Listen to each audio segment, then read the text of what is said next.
Hello नमस्कार, कैसे हैं आप सब? ठीक हैं? पढ़ाई कैसी चल रही है? पढ़ाई ठीक चल रही है?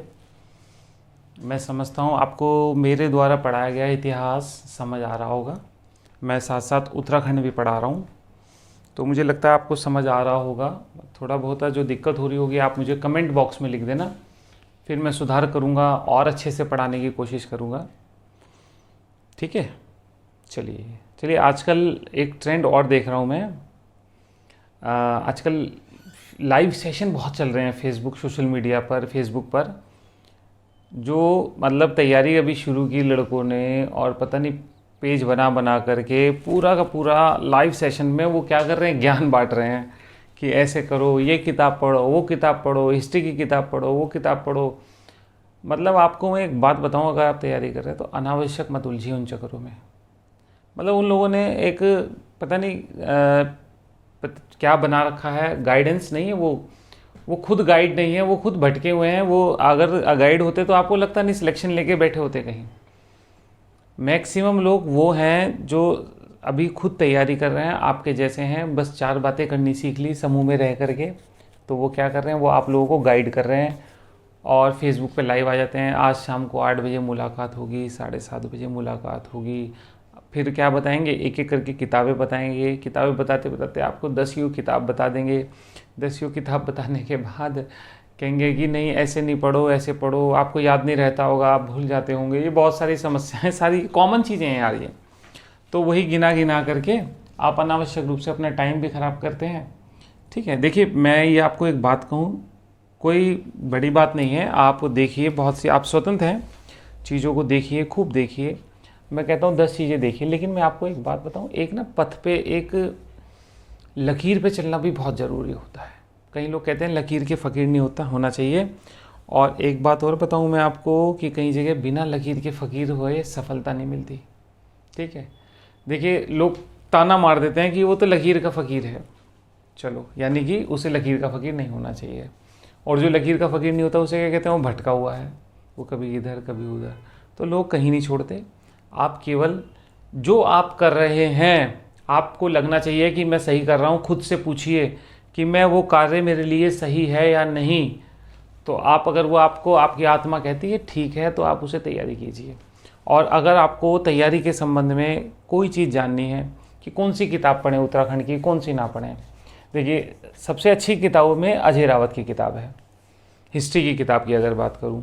लेकिन अगर आप अजय रावत पढ़ने बैठ जाएंगे, मैंने सारा छांट करके पढ़ाया उसमें, और कुछ थ्योरी नहीं है। बाकी क्या थ्योरी है अजय रावत में कि वो राजा ये हुआ तो क्यों हुआ, फिर ऐसे नहीं हुआ तो ऐसे हुआ। वो कहानियाँ थोड़ी आपके मतलब की है। तो आप क्या करिए, चीज़ें पढ़िए और उन्हीं से निचोड़ निकालने की कोशिश कीजिए। उन्हीं से निचोड़ निकलेगा। देखिए जब आप एक चीज़ को 4-4, 5-5 बार पढ़ेंगे तो निचोड़ निकलना शुरू हो जाएगा। वही जो निचोड़, जैसे कि आप कभी मलाई या उससे आपने कभी घी निकाला हो तो देखते हैं कितना मथना पड़ता है। ऐसे ही जो आपके पास आपके घर में गाय का दूध या भैंस का दूध होता है, उससे आप लोग ऊपर का क्रीम मलाई निकाल लेते हैं, क्रीम ले लेते हैं, उसको खूब मथते हैं। क्या कि बाहर जाते हैं आप लेने, तो उसको मथते रहते हैं, आपको पता है इससे निकल जाएगा घी। तो इसी तरह से आपके पास जो नोट्स हैं उनको ही पढ़ते रहिए, पढ़ते रहिए, पढ़ते रहिए। उनमें जो कमी है वो धीरे धीरे सुधरती रहेगी। अगर आप चाहते हैं कि आपके नोट्स बहुत अच्छे हो जाएं, तो आप जो पढ़ रहे हैं ना उसे बार बार पढ़िए, उसी में से निचोड़ निकलना, वो सुधरने लग जाएंगे, अच्छा निचोड़ निकलने लग जाएगा। जब आप कम साधनों में अच्छी तैयारी कर पाए ना, तो आप समझ लेना आप एक अच्छे परीक्षार्थी हैं। ठीक हो की बात। उसके अलावा हिस्ट्री की, ज्योग्राफी की बहुत सी किताबें हैं। मैं आपको एक दिन सारी लिस्ट दे दूंगा और आप पढ़ने बैठ जाना और अनावश्यक टाइम ख़राब करते रहना। एनसीईआरटी पढ़िए अगर आपको पढ़नी है तो। मैं आपको फिर कह रहा हूँ, अगर आपको कोई बुक पढ़नी है तो एनसीईआरटी पढ़िए। कोई डाउट है तो आजकल तो गूगल आपके पास, देखिए ये किताबें पढ़ोगे, इतने सारे किताबें पढ़ने, 4-4 किताब, 5-5 किताब पढ़ने का ट्रेंड पता है कब होता था? जब होता था जब साधन नहीं थे, जब हम तैयारी करते थे, फ़ोन नहीं होता था, स्मार्टफोन नहीं था। आज आपके पास स्मार्टफोन है, आप दुनिया भर की चीज़ों से जुड़े हुए हैं। दुनिया भर के लोग आपके लिए पढ़ रहे हैं, आप उनकी मेहनत का प्रयोग करिए। आप ऐसे थोड़ी दूसरे के काम से सीखिए, अपना काम निकालिए। स्मार्ट पढ़ाई यही है। आप ये थोड़ी उन्होंने 4 किताब पढ़ी, आप भी पीछे पीछे बैठ कर 4 किताब पढ़िए, फिर आने वाली पीढ़ी को भी 4 किताब पढ़ाइए, तो क्या चेंज हुआ आपकी तैयारी में? कोई चेंज नहीं हुआ। तो आप मेरी बात समझिए, अभी जितना मैं आपको पढ़ा रहा हूँ उसे पढ़िए और पॉइंट वाइज एक ही पेज पर पूरी वीडियो का निचोड़ निकाल लिया करिए और उसे स्टेपल करके लगाते जाइए। एक वीडियो 2 वीडियो आपने स्टेपल करके लगा रखे हैं? नहीं। जैसे मैंने पंजाब पढ़ा, पंजाब का 1 वीडियो 2 वीडियो स्टेपल करके लगाने चाहिए आपको। मैंने बंगाल पढ़ा है, 1 वीडियो 2 वीडियो। मैं मैसूर पढ़ाऊंगा, तो सबको क्या स्टेपल करके लगाते जाइए और फटाफट रोज़ 15 मिनट देख लिया कीजिए। मैं वीडियो नहीं डालता, इसका मतलब ये नहीं कि आपकी पढ़ाई बंद हो गई। इसका मतलब ये है कि आपको रिवीजन करना चाहिए, तब जाके आपको मज़ा आएगा, ठीक है? नहीं तो ऐसे तो आप परेशान हो जाएंगे। और बहुत मटेरियल है बाज़ार में, पता है, इतना मटेरियल है, इतनी शिक्षण सामग्री है कि आप पढ़ते पढ़ते ख़त्म हो जाएगी। हमारे तो पीछे से लोग पढ़ते आ रहे हैं, हम भी पढ़ रहे हैं, आगे भी पढ़ रहे हैं सब। देखिए, शिक्षा कभी ख़त्म थोड़ी हुई है, कभी शिक्षा ख़त्म होने वाली चीज़ नहीं है। शिक्षा जीवन भर चलने वाली चीज़ है, लेकिन डिपेंड ये करता है कि आप किस तरह से शिक्षा को ग्रहण करते हैं, ठीक है? तो बहुत किताबों के चक्कर में मत पड़िए। 10-10 किताब, वो किताबों के प्रचार कर रहे हैं, धम्म की किताब पढ़ लो, ये किताब पढ़ लो, वो किताब पढ़ लो। अब मैं आपको बताने लगूँ, आप हिस्ट्री की किताब पढ़ो, आप केसी श्रीवास्तव पढ़ो, एस.सी. वर्मा पढ़ो, ये पढ़ो। ये पुराना ट्रेंड था भाई साहब। जो लोग 10-10 किताबें पढ़ते थे, पता है क्या करते थे? IAS की तैयारी करते हुए हिस्ट्री पढ़ने लगे तो 4 किताब मध्यकाल की, 3 किताब आधुनिक भारत की, 4 किताब प्राचीन भारत की, 10-12 किताब पढ़ते, उसके बाद भी मटेरियल पूरा नहीं होता। फिर कहते कि मौर्य के लिए आप फलानी इतिहासकार को पढ़िए, उस टॉपिक के लिए ये पढ़िए, मुगल का जागीरदारी संकट के लिए सतीश चंद्र को पढ़िए, फिर इरफान हबीब को पढ़िए। दुनिया भर की किताबें, टॉपिक वाइज किताबें हैं मेरे पास, टॉपिक वाइज, हर टॉपिक की अलग अलग किताब। तो दक्षिण भारत के लिए कोई और किताब पढ़िए, नीलकंठ शास्त्री को पढ़िए। अब ममोरिया पढ़िए ज्योग्राफी के लिए, फिर आप कहने लगे कि भूगोल के लिए दूसरी किताब पढ़िए, वो IAS है उनकी किताब पढ़िए, ये पढ़िए, वो पढ़िए। दुनिया भर की किताबें, सब किताबें छाप रहे हैं और क्या कर रहे हैं? तो आप सारी पढ़ेंगे क्या? आपने मतलब कोई कॉन्ट्रैक्ट साइन कर रखा है क्या सारी किताबें पढ़ने का? भाई साहब, ऐसे तैयारी नहीं होती। ऐसे आपका केवल और केवल भटकाव होगा, आपको लोग भटकाव की तरफ ले जाएंगे, इससे आपको कोई फ़ायदा नहीं होगा। तो अगर आप देखिए मेरी बात मानते हैं ना, तो मेरी बात मानिए, फिर मैं आपको सारी चीज़ बताऊंगा। आपको एक एक जो आपके पढ़ने की किताब होगी ना, वो भी मैं आपको बताऊंगा। मैं उस किताब को भी स्कैन करके पढ़ा दूंगा वीडियो में कि ये लाइन है, ये लाइन है। आप चिंता मत करिए। मुझे लेकिन बहुत अच्छा रिस्पॉन्स नहीं मिल रहा है, मुझे ऐसा लग रहा है। अगर मुझे अच्छा रिस्पॉन्स मिलता तो मैं आपकी उत्तराखंड की कम से कम 10 किताब स्कैन करके पढ़ा दूंगा, लाइन वाइज लाइन, उंगली रख कर 3 घंटे में सारी किताब पढ़ा दूंगा कि ये टॉपिक है, ये चंद है, ये कह रहा है, ये कह रहा। लेकिन बहुत बड़ा मज़ा नहीं आ रहा मुझे। मैं देख रहा हूँ बच्चे भटके पड़े हैं, अनावश्यक चीज़ों में लगे पड़े हैं। फेसबुक पर, मैं फेसबुक पे देख रहा कि वो लाइव चल रहा है और मेरे जानने वाले बच्चे कमेंट, गुरुजी ये बता दो, गुरुजी उसके रिजल्ट में क्या होगा उसका। अरे भाई, आप कहाँ भटक रहे हो? इन सब चीज़ों के चक्कर में मत पड़ो, तैयारी करो, अपनी पढ़ाई करो, बस एकाग्र हो करके। आप देख रहे हैं लॉकडाउन में एक तरह से सेपरेशन ऑफ सब, पूरे समाज का सेपरेशन हो गया, सब अपने अपने घरों में हो गए, है ना, न्यूक्लियर हो गया एक तरीके का। तो आप सारे के सारे घर में हैं, तो अपनी अपनी तैयारी करिए। आपके पास स्मार्टफोन है, डाटा है, इससे ज़्यादा बड़ी ताकत कुछ भी नहीं है। प्रधानमंत्री दिल्ली में बैठे बैठे केरल के लोगों को संबोधित कर देता है, यही पावर है, कम्युनिकेशन है, ठीक है? तो इसी के साथ तैयारी करिए और कुछ मत करिए, थोड़ा पढ़ते रहिए। अभी लोअर पीसीएस आने वाला है, पीसीएस आने वाला है और ग्रुप सी की वैकेंसी आने वाली, बहुत सी वैकेंसी आने वाली है। तो आप पढ़ते रहिए। कम से कम मैंने आपको इतिहास का सेक्शन करा दिया। जितना मैंने इतिहास अभी तक पढ़ाया ना आपको, अगर मैं इतना ज्योग्राफी पढ़ाता, ज्योग्राफी खत्म हो गई होती, इकोनॉमिक्स खत्म हो गई होती। मैंने इसीलिए जानबूझकर बड़ा सेक्शन पढ़ाया, नहीं तो मैं तो इकोनॉमिक्स पढ़ाता आपको 10 दिन में इकोनॉमिक्स को ख़त्म कर देता सारी की सारी। समझिए आप, जानबूझ के मैंने इतिहास उठाया क्योंकि इतिहास वाइड है। अब आप पढ़ लेंगे, बहुत अच्छे से पढ़ लेंगे। आप 3-3, 2-2 बार देखिए, उन्हें रिवीजन कीजिए बार बार कि ये हो रहा है। और मैं आपको सारा बताऊंगा बैठ करके। मेंस के क्वेश्चन भी बता दूंगा, ये मेंस में आएंगे क्वेश्चन, ये आएगा, ठीक है? बात ये है कि मुझे लगे भी तो आप लोग अमल भी कर रहे हैं। आप अमल नहीं कर रहे हैं, मैं बोलता रहूं। मेरे पास भी समय का अभाव है। बहुत लोग हैं जो प्रत्यक्ष वैसे बात करना चाहते, तो मैं उन्हें समय दूंगा अपना। मैं क्यों यहाँ समय ख़राब करूँगा, है ना? तो बहुत लोगों को जिनको ज़रूरत है उनको समय दूंगा फिर मैं। चलिए खैर, शुरू करते हैं। आप थोड़ा फोकस रहिए अपने पथ पे फोकस रहिए, इधर उधर मत डाइवर्ट होइए, अपने माइंड को डाइवर्ट मत होने दीजिए। एक योगी व्यक्ति की यही पहचान होती है कि वो अपने मन को इतनी जल्दी विचलित नहीं होने देता है। एक बार अगर तैयारी करते हुए विचलन आ गया तो आप समझिए कभी कभी विचलन बड़ा होता है, बड़ा होने से आपकी सफलता बहुत दूर चली जाती है।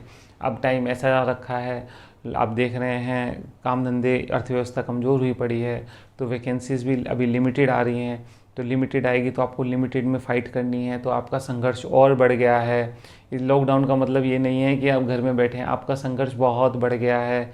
संघर्ष बढ़ने का मतलब समझिए आपको दुगनी मेहनत करनी है, ठीक है।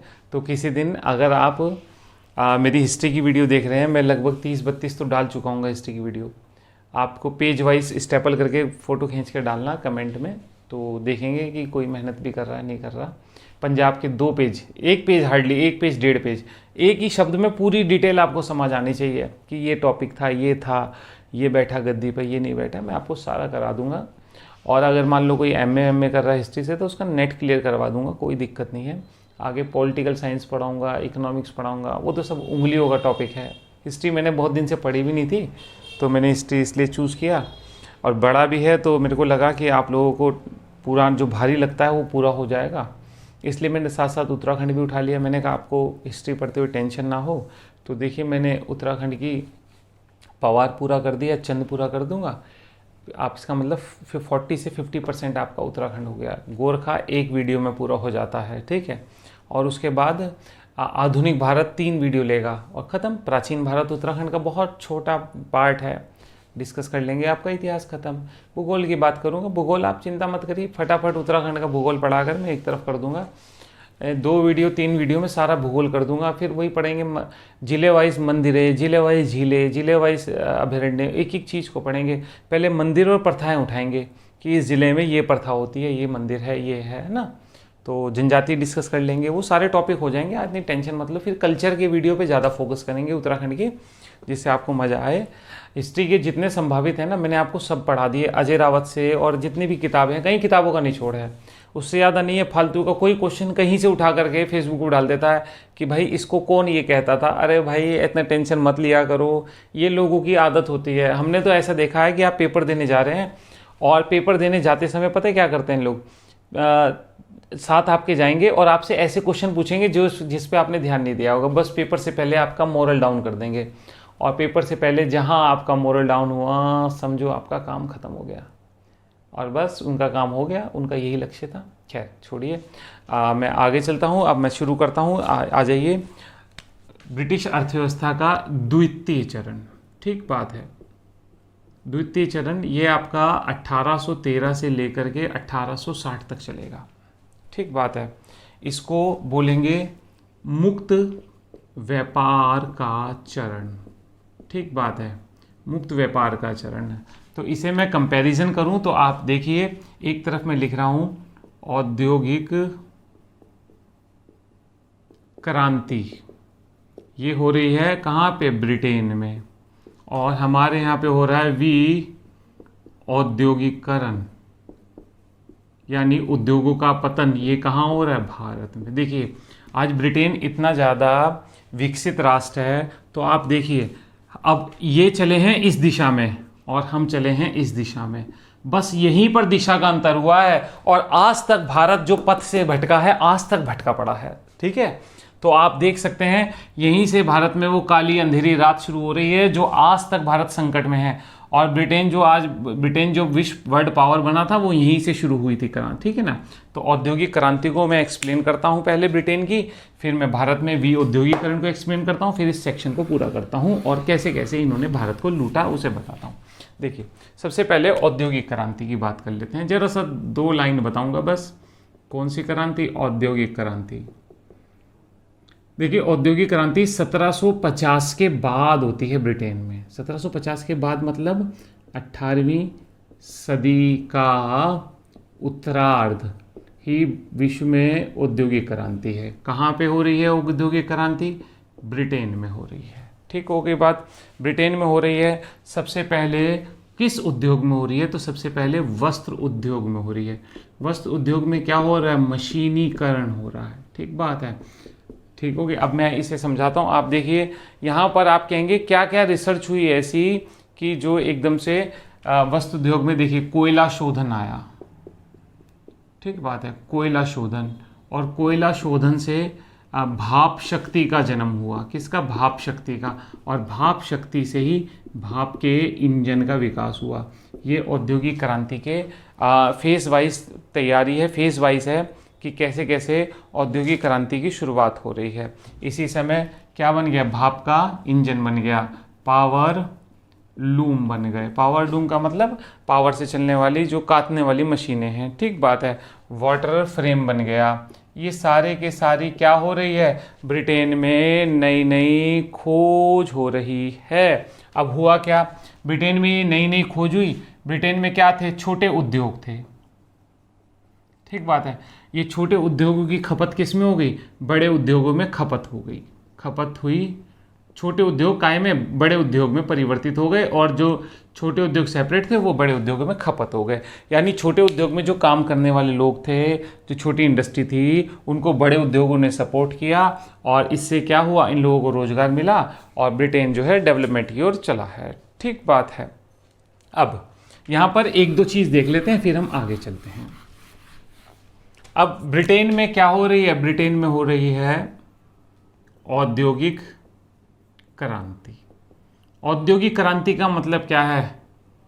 मशीन से उत्पादन, ये मतलब है औद्योगिक क्रांति का, ठीक बात है। मानव श्रम की जगह मशीन को महत्व दिया जा रहा है। मशीन से उत्पादन। अब मशीन से उत्पादन के लिए दो चीज़ें चाहिए, ठीक बात है। एक तो पहली आवश्यकता है, मशीन के लिए चाहिए कच्चा माल। भाई कच्चा माल नहीं होगा तो मशीन कहाँ से उत्पादन करेगी? और दूसरी चीज़ क्या चाहिए? और जो माल बनाया है, निर्मित माल के लिए बाजार। माल बेचेंगे कहाँ, ठीक बात है। इन दो आवश्यकताओं की अगर कोई पूर्ति कर सकता है तो वो एक ही देश है, वो है भारत, ठीक बात है। भारत किस तरह का? कच्चा माल, आपके यहाँ कृषि भूमि बहुत है, ठीक बात है, और दूसरा जनघनत्व बहुत है। तो कच्चा माल और निर्मित माल की खपत का क्षेत्र क्या बनेगा? भारत बनेगा। यहीं से अब भारत को क्या बनाना है? भारत को कच्चे माल का क्षेत्र बनाना है। कच्चे माल का क्षेत्र बनाना है, इसका मतलब भारत को इंडस्ट्री लगाने की, खेती पे बल देना। भारत में खेती पर बल देना है, ठीक बात है। तो आप देखिए मैं नीचे लिख रहा हूं, तो भारत को अब कच्चे माल का बनाना है तो किस पे बल देंगे? खेती पर बल देंगे, ठीक बात है। खेती पर बल मतलब क्या चाहिए? क्या प्रोडक्शन करेंगे खेती में? तो आप कहेंगे भाई साहब खेती पर बल दे रहे हैं तो खेती में तो बढ़िया प्रोडक्शन होना चाहिए, किसान को लाभ होना चाहिए। नहीं भाई साहब, खेती पर बल मतलब मशीन की जरूरत के हिसाब से क्या होगा? उत्पादन होगा। यानी कि अब खेत वही पैदा करेगा जो मशीन को चाहिए, और इससे क्या होगा? इससे भारत में किसकी कमी हो जाएगी? अनाज की कमी, ठीक है। और आप देखेंगे अनाज की कमी से भारत में क्या शुरू हो जाएंगे? अकाल। अकाल भारत में मुगल काल में भी पढ़े, हमने पढ़ा 1632 में शाहजहां के समय अकाल पड़ा। पीटर मुंडी एक यात्री था जिसने उस अकाल का वर्णन किया। लेकिन अकाल के कारण देखिए आप, जो मुगल काल में अकाल पड़ा था उसका कारण ये था कि उसका प्रॉपर डिस्ट्रीब्यूशन नहीं था, वितरण की कमी थी, संचार साधनों की कमी, वितरण की कमी, ठीक है। उत्पादन में कोई कमी नहीं थी। ऐसा नहीं था कि शाहजहां के समय अनाज की कमी हो रही, लोग भूखे मर रहे, ऐसा नहीं था। अंग्रेजों के समय क्या हो रहा है? अंग्रेजों के समय अनाज की कमी के कारण अकाल पड़ रहे हैं, तो ये बड़ा ही दुखी बात है। एक कृषि प्रधान देश, और वो अपने देश के नागरिकों का पेट भरने के लिए प्रोडक्शन नहीं कर रहा है, बल्कि किसका पेट भर रहा है? वो मशीन का पेट भर रहा है। यही दुर्भाग्य होगा भारत का, और भारत की एक बड़ी जनता जो है काहे से चूकेगी? भारत की बड़ी जनता अकाल से मरने लगेगी, ठीक होगी बात। ये अकाल का एक अलग चैप्टर होता है इतिहास में। चलिए अब मैं आपको दो चार चीज़ें बताता हूँ, फिर मैं आगे चलता हूँ।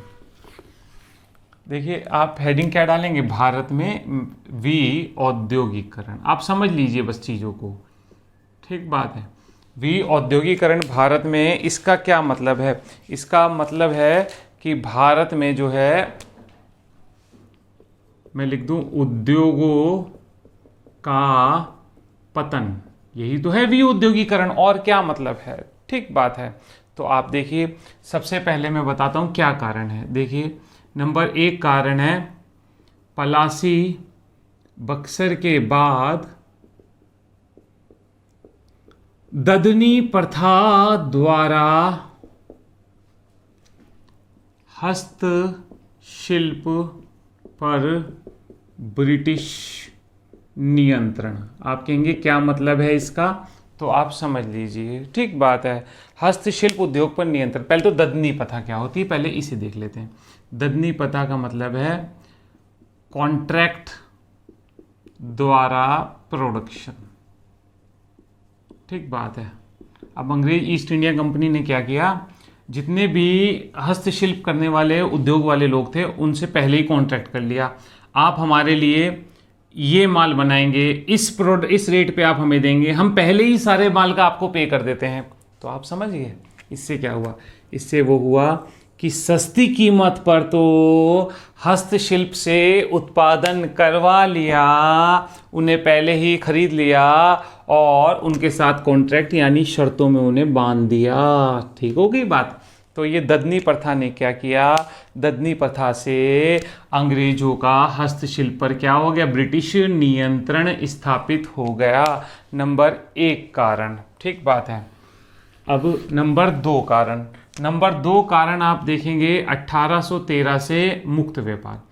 1813 में क्या होगा, भारत में ईस्ट इंडिया मुक्त व्यापार की नीति अपनाई जाएगी। मुक्त व्यापार की नीति एडम स्मिथ की पुस्तक है वेल्थ ऑफ नेशन, उसी से एक थ्योरी आई है जिसे थ्योरी ऑफ लेसेस फेयर कहते हैं। लेसेस फेयर का सिद्धांत कहते हैं। मैं आपको बता, मुक्त व्यापार का मतलब है भारत के दरवाजे पूरे ब्रिटेन की सभी कंपनियों के लिए खोल देना, ये था। अब आप बताइए, भारत के दरवाजे यानी कि इसका मतलब है भारत के दरवाजे ब्रिटिश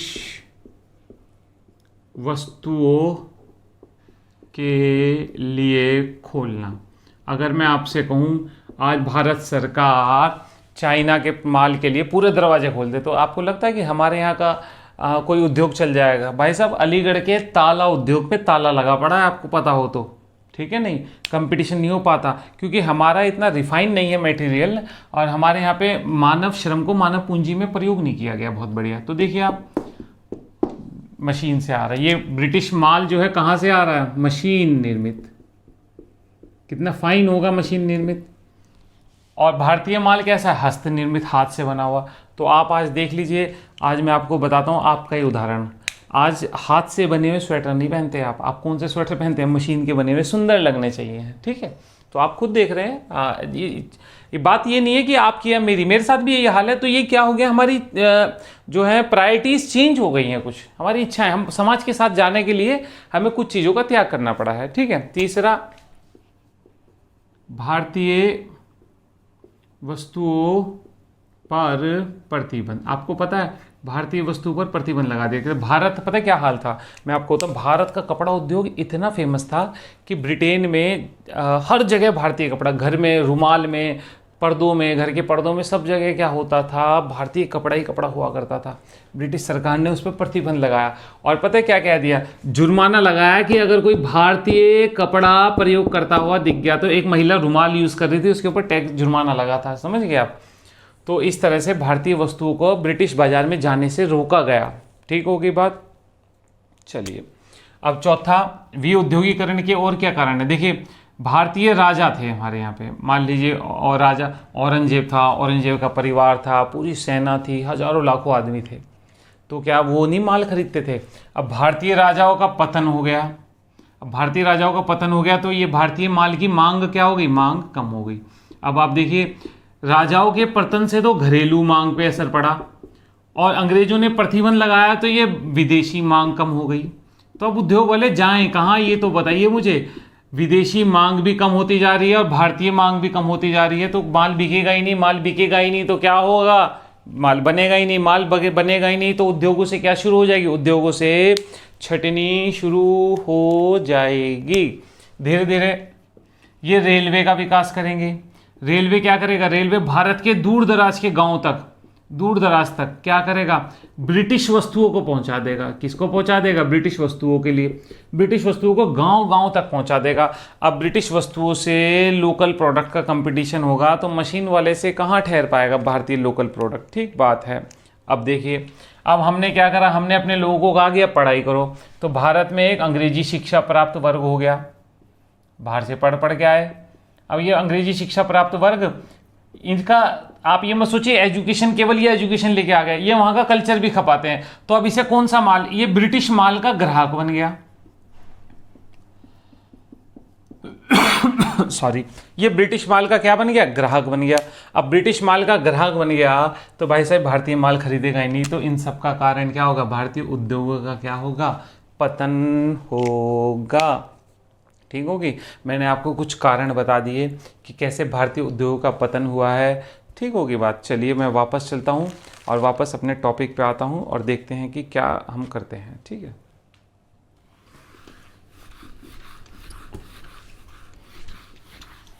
चलिए जी।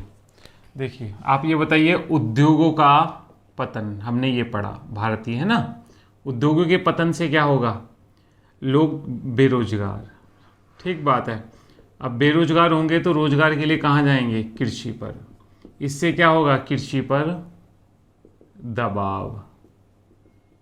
ठीक बात है, कृषि पर दबाव होगा। कृषि पर दबाव होगा तो क्या होगा, आप जानते हैं, कृषि भूमि विक्रय की वस्तु बन जाएगी। क्या बन जाएगी, विक्रय की वस्तु बन जाएगी। और आप खुद देख सकते हैं कृषि पर दबाव होने से क्या होगा, छिपी बेरोजगारी। आज भी तो भारतीय अर्थव्यवस्था का एक महत्वपूर्ण टॉपिक है छिपी बेरोजगारी। आज आप देखिए, अगर जो मैं बात करूं, भारत की अर्थव्यवस्था में कृषि से प्रोडक्शन तो 14% है जीडीपी में लगभग, और लगभग 54% आबादी कृषि पर डिपेंड है। तो इसका मतलब क्या है, इसका मतलब है 54 लोग 14% प्रोडक्शन कर रहे हैं। इसका मतलब क्या है, बहुत बड़ा लोग जो है उनकी मार्जिनल प्रोडक्शन वैल्यू जो है जीरो है, उनकी सीमांत उत्पादकता जीरो है। तो यही, इसे ही कृषि में क्या कहते हैं, छिपी बेरोजगारी कहते हैं। आज भी तो हमारे यहाँ पे यही है, किसान गाँव में ऐसा लगता है सारे काम कर रहे हैं, लेकिन किसी का आउटपुट क्या होता है, जीरो होता है। कहीं चला जाए तो कोई दिक्कत नहीं। ठीक बात है। तो आप देख सकते हैं भारतीय हस्तशिल्प उद्योग का पतन हो गया, कृषि पर दबाव बढ़ गया है। तो इसकी जो सही व्याख्या किसने की है, वो विलियम बेंटिंक ने की है। विलियम बेंटिंक गवर्नर जनरल होंगे, उन्होंने क्या कहा था, उन्होंने कहा था भारतीय बुनकरों की हड्डियां मैदान में बिखरी पड़ी है। ठीक बात है। तो मैंने आपको बता दिया कैसे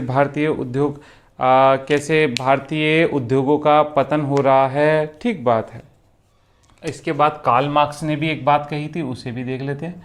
हाँ, कार्ल मार्क्स ने क्या कहा था, कहता है कि अंग्रेजी घुसपैठिए ने भारतीय चरखे को तोड़ दिया। किसे तोड़ दिया, भारतीय चरखे को तोड़ दिया। ये बात कही थी कार्ल मार्क्स ने कही थी उद्योगों के लिए। ठीक बात है। चलिए, तो आप देख सकते हैं मैंने आपको बता दिया कि कैसे इस काल में क्या हुआ है, इस काल में कैसे उद्योगों का पतन हुआ है। चलिए अब मैं चल रहा हूँ तीसरे चरण में। आइए शुरू करते हैं ब्रिटिश अर्थव्यवस्था का तीसरा चरण, जिसका नाम है वित्तीय पूंजीवाद। आप यहाँ पे लिखा हुआ है 1860 के बाद। देखिए इस चरण की शुरुआत होती है 1857 के विद्रोह के बाद। ठीक बात है, विद्रोह के बाद ये चरण शुरू होता है। आप जानते हैं 1857 तक ब्रिटिश कृषि नीति, औद्योगिक नीति, इतनी ज़्यादा शोषणकारी नीतियाँ थी, जिससे क्या हुआ, भारतीयों का एक वर्ग जो है ब्रिटिश सरकार के खिलाफ हो गया और 1857 का विद्रोह फूट गया। 1857 के विद्रोह के बाद ब्रिटेन ने अपनी आर्थिक नीति में जो परिवर्तन किया है, उसी वाणिज्यिक नीति को क्या कहा गया है, वित्तीय पूंजीवाद कहा गया है। ठीक बात है। इसमें क्या होगा, देखिए 1857 से पहले इन्होंने मुक्त व्यापार की नीति में बहुत भारत को लूटा, और भारत को बहुत ज़्यादा लूटने से ब्रिटेन में एक धनी वर्ग खड़ा हो गया, पूंजीपति वर्ग, और पूंजीपति वर्ग के पास पूंजी है और पूंजी को वो क्या करना चाहता है, निवेश करना चाहता है। और निवेश के लिए क्या ज़रूरी है, ऐसी जगह निवेश करेगा जहाँ पे उसका निवेश यानी धन जो है वो सुरक्षित हो। दूसरा, जहाँ पर संसाधन सस्ते हों। संसाधन कैसे, मानवीय संसाधन, प्राकृतिक संसाधन, सस्ता श्रम हो तो आदि। तो आप देख सकते हैं भारत से ज़्यादा सुरक्षित इनके लिए कोई जगह नहीं थी, और भारत प्राकृतिक और मानवीय संसाधनों से भरपूर था। यहाँ सस्ता श्रम था, प्राकृतिक संसाधनों की भरमार थी जिनका भी दोहन भी नहीं हुआ था। तो इन सब को देखते हुए इन्होंने भारत को अपने निवेश का क्षेत्र चुना है। ठीक होगी बात। तो आप देख सकते हैं यहीं से शुरू होता है वित्तीय पूंजीवाद। अब आप देखिए वित्तीय पूंजीवाद में ये विभिन्न क्षेत्रों में निवेश करेंगे, और विभिन्न क्षेत्रों में निवेश कौन कौन से करेंगे। सबसे पहले ये करेंगे कृषि में निवेश। कृषि में निवेश क्यों, क्योंकि इन्हें कच्चा माल चाहिए। कच्चा माल का क्या करेंगे, ब्रिटेन उद्योगों के लिए कच्चा माल चाहिए। ठीक बात है। दूसरा, ये कृषि के विकास के लिए किस में, सिंचाई के साधनों का विकास करेंगे। सिंचाई साधनों, कृषि के लिए सिंचाई जरूरी है ना। तीसरा, बैंकिंग सेक्टर का विकास करेंगे। बैंकिंग सेक्टर का क्यों, जिससे कि यहाँ पे बागान मालिकों को लोन दे सकें और इनका विकास कर सकें। देखिए बैंकिंग सेक्टर का विकास इन्होंने अपनी आवश्यकताओं को ध्यान में रखकर किया था, भारत की आवश्यकताओं को नहीं। पैसा है, पूंजीपति वर्ग है, बैंकिंग सेक्टर का डेवलपमेंट कर रहा है, उसको पैसे को ब्याज पे चढ़ाएगा, ब्याज पे बागान मालिकों को देगा। बागान मालिक क्या करेंगे, कच्चा माल पैदा करेंगे भारत में। तो आप समझिए भारत के अपनी ज़रूरतों के लिए भारत की भूमिका, भारत के संसाधनों की यूज़ किया जा रहा है, लूट की जा रही है। ठीक होगी बात। आप जानते हैं विभिन्न चाय के बागान, कॉफ़ी के बागान, अफ़ीम के बागान आदि सारे के सारे ये लगाएंगे। अफ़ीम की खेती शुरू करेंगे। आप जानते हैं अफ़ीम की खेती क्यों शुरू की गई थी, अफ़ीम की खेती चीन में बेचने के लिए शुरू की गई थी। ये क्या करते थे, ये चीन से माल खरीदते थे। अब चीन से माल खरीदने के बदले इन्हें वहाँ पे धन देना पड़ रहा था। अब धन देना पड़ रहा था, इससे क्या हो रहा था, इनका पैसे का पलायन हो रहा था ब्रिटिश सरकार का। तो इन्होंने क्या करा, चीन वालों को अफ़ीम की आदत लगा दी। अब अफ़ीम की आदत लगा दी तो वहाँ पर क्या हुआ, वहाँ पे लोग नशेड़ी होने लगे। तो भारत में अफ़ीम पैदा करते और चीन में उसे सप्लाई करते और उसके बदले में माल ले लेते थे। तो चीन की सरकार ने इसका विरोध किया, तो इन्होंने उस पर आक्रमण करा। और अफ़ीम युद्ध है, इतिहास में फेमस युद्ध है अफ़ीम युद्ध, जो ब्रिटेन की शोषणकारी नीतियों का एक ज्वलंत उदाहरण इतिहास में दर्ज है। ठीक बात है। मतलब इसमें आर्थिक तो आर्थिक, ब्रिटेन का नैतिक पतन भी हो रहा है कि वो दूसरे देश का नस्लों को खराब कर रहे हैं अफ़ीम खिला खिला कर। ठीक हो की बात। इसी तरह इन्होंने रेलवे के क्षेत्र में इन्वेस्टमेंट किया। अब रेलवे में इन्वेस्ट क्यों कर रहे हैं आप देखिए रेलवे का क्या सहयोग है। ये रेलवे से कच्चे माल को बंदरगाह तक पहुंचाना है। तो कच्चे माल को बंदरगाह तक पहुंचाने के लिए रेल बहुत ज़रूरी है। तो भारत के आंतरिक क्षेत्रों में जो कच्चे माल के खाने हैं बंदरगाह तक कनेक्ट किया गया, जिससे कच्चा माल बंदरगाह तक पहुंचे।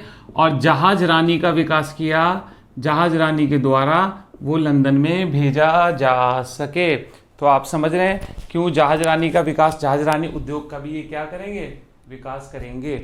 इसी के साथ अब दूसरा, रेलवे की और क्या ज़रूरत थी, रेलवे को गारंटी का निवेश कहा गया। आप जानते हैं गारंटी का निवेश मतलब ब्रिटिश सरकार ने 5% ब्याज पर, आप कहेंगे इसका क्या मतलब है, इसका मतलब मैं बताता हूँ। ब्रिटेन की सरकार ने उद्योगपतियों को कहा कि आप भारत में रेल बिछाइए।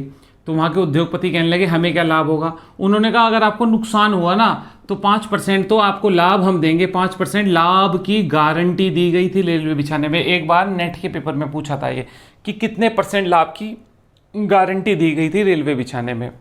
ठीक है। तीसरा, विद्रोह को दबाने में 1857 के विद्रोह जैसे दोबारा ना हो तो दूर दूर तक सेना भेजने में भी रेलवे का उपयोगिता थी। ठीक होगी। चौथा, निर्मित माल को भारत की मंडियों तक पहुंचाना। निर्मित माल, अब ब्रिटेन से जो माल बन के आएगा उस बने माल को बाजार तक पहुंचाने के लिए भी तो रेल का सहयोग लिया जाएगा। और नंबर 5, अपनी पुरानी रेल पटरियों को खपाने के लिए। आप कहेंगे इसका क्या मतलब है, पुरानी रेल पटरियों को खपाने के लिए। देखिए मैं बता देता हूँ। ब्रिटेन में 1825 में रेल चली थी जो लीवरपूल से मैनचेस्टर के बीच चली थी। मैनचेस्टर कपड़ा उद्योग का क्षेत्र था। जो इंडस्ट्रियल रेवोल्यूशन हुआ था वो मैनचेस्टर से ही शुरू हुआ था। तो लिवरपूल कच्चे माल का क्षेत्र था। इन दोनों को कनेक्ट करने के लिए रेल भी चली थी। जब रेल का ट्रायल हुआ तो वहाँ पर छोटी रेल चली थी, छोटी रेल लाइन थी, छोटी पटरी की। ठीक बात है। अब वहाँ पर ब्रिटेन में रेल का प्रयोग सफल हो गया, तो छोटी रेल की जगह किसने ले ली? बड़ी रेल ने ले ली। तो ये छोटी पटरियाँ क्या करें? अब छोटी पटरी भारत को बेच दी इन्होंने, छोटी पटरी। ठीक बात है। मतलब अपने खराब पुरानी संपत्ति को भी भारत में निवेश किया गया इन्होंने। मतलब आप देखिए, इनकी पुरानी संपत्ति भी भारत में खपाई जा रही है और उसका प्रयोग किया जा रहा है। ठीक होगी बात। इसी तरह सड़क में, चाय कॉफ़ी बागान आदि क्षेत्रों में इन्होंने निवेश किया गया। ठीक होगी बात। मैंने आपको बता दिया इस समय कैसे कैसे निवेश हुआ है। रेलवे के बारे में 2 कथन है, वो मैं आपको बता देता हूँ, फिर मैं आगे चलता हूँ। देखिए, कार्ल मार्क्स ने एक बड़ा फेमस कथन कहा था रेलवे के बारे में। कार्ल मार्क्स ने क्या कहा था? कार्ल मार्क्स ने कहा था, रेलवे वो करेगी जो बड़े बड़े राजवंश नहीं कर पाए। ठीक बात है। इसका क्या मतलब है? बड़े बड़े राजवंश नहीं कर पाए, रेलवे क्या करेगी? देखिए, अब तक क्या था, भारत जो है दूर दराज के इलाकों में बसा हुआ था और शहर के, गांव के और गांव के लोगों की ही आपस में संवाद नहीं था, कनेक्टिविटी नहीं थी। तो रेलवे का विकास हो रहा और रेलवे दूर दराज के इलाकों में जोड़ा जा रहा। तो कार्ल मार्क्स कह रहा, आज तो ब्रिटेन अपनी आवश्यकता के लिए रेलवे बिछा रहा है भले ही, लेकिन एक दिन ऐसा आएगा रेलवे पूरे भारत का राष्ट्रीयकरण कर देगी, तब ब्रिटेन को ये बड़ा संकट लगेगा। ठीक है, जो बड़े बड़े राजा नहीं कर पाए वो एक दिन रेलवे कर देगी। ये कार्ल मार्क्स का कथन है। इसी तरह हमारे यहाँ तिलक जी थे। तिलक जी ने भी क्या कहा है? तिलक जी ने कहा है, भारत में रेल बिछाना जैसे दूसरे की बीबी को सजाना है, दूसरे की वाइफ को सजाना है। मतलब उसके सिंगार पटार की व्यवस्था करना है। हमारे को रेलवे से कोई फ़ायदा नहीं है, ब्रिटेन सब अपने लाभ के लिए ही रेल बिछा रहा है, ये तिलक जी ने कहा था। ठीक होगी बात। तो ये तीसरा चरण है, आप देख सकते हैं। देखिए, इस चरण में आप ये मत सोचिए सारे ब्रिटिश उद्योग ही डेवलप होंगे, भारतीय उद्योग भी डेवलप होंगे। और भारत में सूती वस्त्र उद्योग होगा, जूट उद्योग होगा, लोहा उद्योग होगा। तो आप देख सकते हैं सूती वस्त्र 1853 में कावस जी नाना बम्बई में फैक्ट्री लगाएंगे। कावस जी नाना, ठीक, कहाँ पे लगाएंगे? मुंबई में, कावस जी। ठीक हो गई बात। इसी तरह 1855 में रिसरा पश्चिम बंगाल में जूट की फैक्ट्री लगेगी। इसी तरह 1907 में टिस्को की स्थापना होगी। टिस्को मतलब Tata iron and steel company. मैं आपको एक क्वेश्चन और बता देता हूँ, फिर मैं आगे चलता हूँ। देखिए, भारत में जो रेलवे बिछाने का ठेका मिला था वो मिला था पेनिनसुलर कंपनी को। कौन सी कंपनी को? पेनिनसुलर कंपनी को। टेंडर होते थे, टेंडर ये कंपनी ले रही थी, ब्रिटेन की ये कंपनी थी। तो एक बार टेंडर के लिए हमारे टाटा ने भी अप्लाई कर दिया, Tata iron and steel company ने रेल बिछाने के लिए। तो पेनिनसुलर ने ताना मारा था टाटा पे और कहा था, जिस दिन आप हमारी बराबरी करने हो जाओगे उस दिन मैं रेल की पटरी खा लूँगा। टाटा को ये कहा था। और अभी कुछ साल पहले टाटा ने इस कंपनी को खरीद लिया, ब्रिटेन की कंपनी पेनिनसुलर कंपनी को टाटा ने खरीद लिया। तो अखबार में, ब्रिटेन के अखबार में एक खबर छपी थी, अगर आज पेनिनसुलर कंपनी का मालिक जिंदा होता तो उसे रेल की पटरी खानी पड़ जाती। ठीक है, देखिए, इसलिए ज़्यादा बड़े बोल नहीं बोलने चाहिए। तो हमारे लिए तो प्राउड की बात है कि हमारे भारतीय ने ये किया। ठीक होगी बात। चलिए, अब मैं आगे चलता हूँ, एक दो चीज़ें और बता देता हूँ। देखिए, उद्योगों की मैं एक चीज़ और बताता हूँ। मजदूर एक्ट, ठीक है, मजदूर एक्ट 1881 में, इसकी भी जरा सी कहानी बता दूँ आपको। मजदूर एक्ट कह लीजिए या इसे वो कहते हैं 1881 का कारखाना अधिनियम। आप कहेंगे ये क्या है कारखाना अधिनियम? मैं आपको बताता हूँ। देखिए, ब्रिटेन में भी उद्योग है। उद्योग कौन से? ब्रिटेन वाले। और एक उद्योग है भारत वाले, इंडिया वाले। ठीक होगी बात। यहाँ पर तो उद्योग के जितने भी कर्मचारी काम करते हैं, मजदूर हैं, इनका 8 घंटे काम करना, छोटी आयु के लोगों को नहीं लगाया जाएगा। दुनिया भर के नियम थे, सारे के सारे नियम मिले हुए थे। लेकिन यहाँ पे क्या होता था? 12-12, 16-16 घंटे काम होता, छोटे बच्चे भी काम करते। तो इससे क्या होता? इससे ये होता, इन्होंने एक पेन बनाया, वो पेन बना 5 रुपए का, और भारत में वही उद्योग वो पेन 2 रुपये का बना रहे थे। अब इन दोनों के बीच में कंपटीशन था और ये हार रहा था, तो ब्रिटेन के उद्योग भारत के उद्योग के सामने खड़े ही नहीं हो पा रहे थे। तो इसका लिए क्या किया, ब्रिटेन के उद्योगपतियों ने, यहाँ पर हड़ताल हो गई। देखिए आप, ब्रिटेन में हड़ताल हुई। हड़ताल क्यों हुई? कह रहे कि भारत में भी कारखाना अधिनियम पारित करो, भारत के मजदूरों को भी रियायतें दो। पेपर में क्वेश्चन आया कि भारत के मजदूरों के लिए पहली बार हड़ताल कहाँ पे हुई, तो ब्रिटेन में हुई थी। तो उस हड़ताल के बाद ही 1881 में कारखाना अधिनियम पारित हुआ, जिसमें काम के घंटे 8 घंटे किए गए। 14 साल से कम आयु के बच्चों को कारखाने में प्रतिबंधित किया गया। ठीक बात है। दुनिया भर के नियम बनाए गए थे। महिला और बच्चों पर ध्यान दिया गया था। मशीन के चारों ओर सुरक्षित बाड़ा लगाना आदि आदि प्रबंध किए गए थे। ठीक होगी बात। चलिए यहाँ से मैं आगे चलता हूँ। देखिए एक चीज़ मुझे समझानी है जो मैं पीछे नहीं समझाया था, वो है दादा भाई नेहरूजी। मैं दादा भाई नेहरूजी को समझा दूँ, फिर मैं आगे चल पाऊँगा। ठीक बात है। दादा भाई नेहरूजी ने एक थ्योरी दी थी जिसका नाम है धन निकासी का सिद्धांत। इंग्लिश में इसे बोलते हैं ड्रेन थ्योरी ऑफ वेल्थ।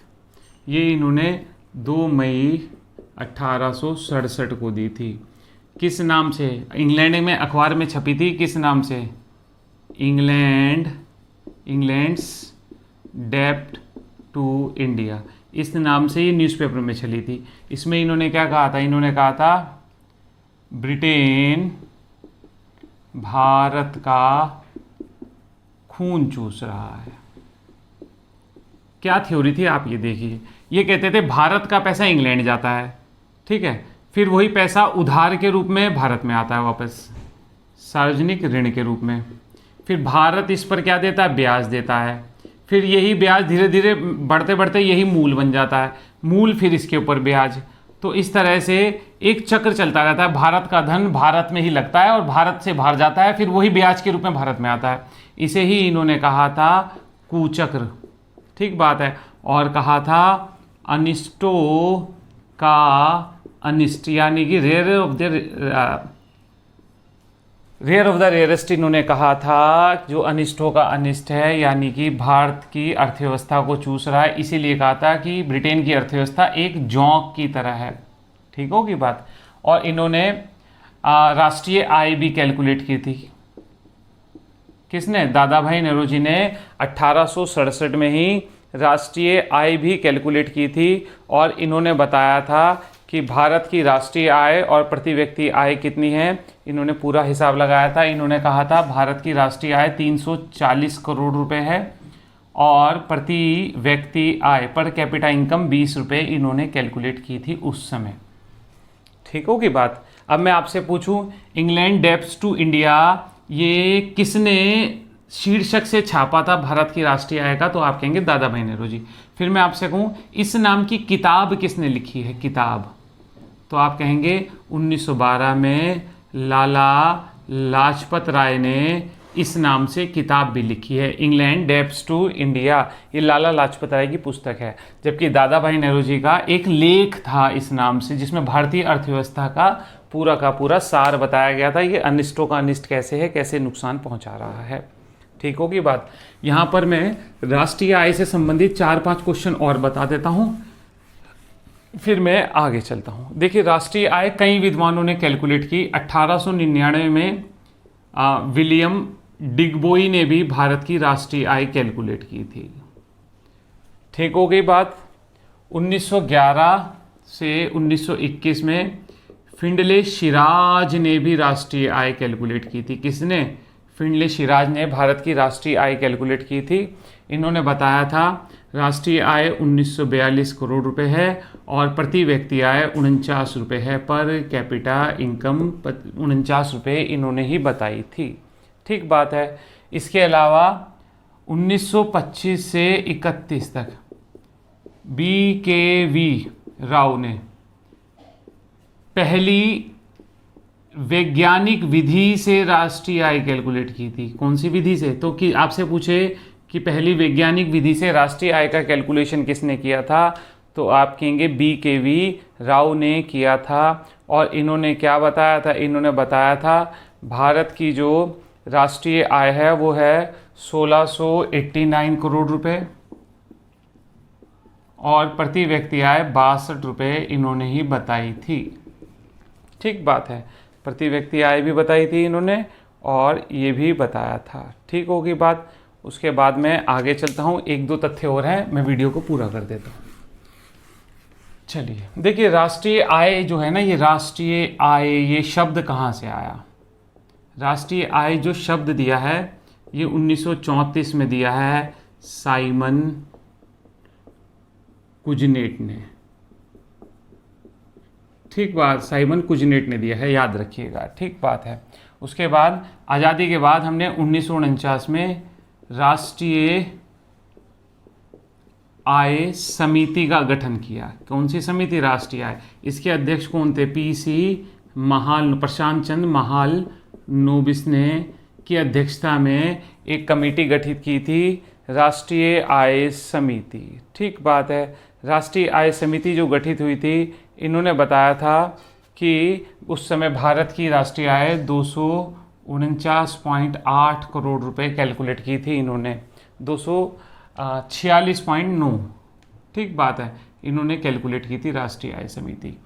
इनके सलाहकार कौन थे? इनके सलाहकार थे साइमन कुजनेट्स। ठीक बात है, जो ऊपर आए थे ना, PC महालनोबिस के सलाहकार थे।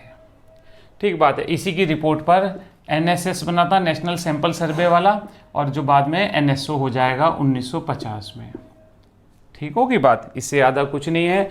फिर हमने राष्ट्रीय आय वर्तमान में जो कैलकुलेट करता है वो CSO करता है, सेंट्रल स्टैटिस्टिकल ऑर्गेनाइजेशन, केंद्रीय सांख्यिकी संगठन, जो 1951 में बना है, जिसका हेडक्वार्टर न्यू दिल्ली में है। विभिन्न प्रकार हैं राष्ट्रीय आय कैलकुलेट करने के, मैंने दादा भाई नेहरू जी के साथ जोड़कर आपको थोड़ा सा बता दिया है। ठीक होगी बात। जो बाकी राष्ट्रीय आय कैसे कैलकुलेट करते हैं, कितनी विधियां हैं, वर्तमान में कौन सी विधि है, आधार वर्ष क्या होता है, वो सारा का सारा इकोनॉमिक्स का सेक्शन है, मैं वहीं डिस्कस करूंगा। तो अभी के लिए इतना ही, मैंने आपको ब्रिटिश अर्थव्यवस्था का बता दिया। अगली वीडियो में हम मिलेंगे कुछ और लेकर के। ठीक है, तब तक आप अपना ध्यान रखिएगा।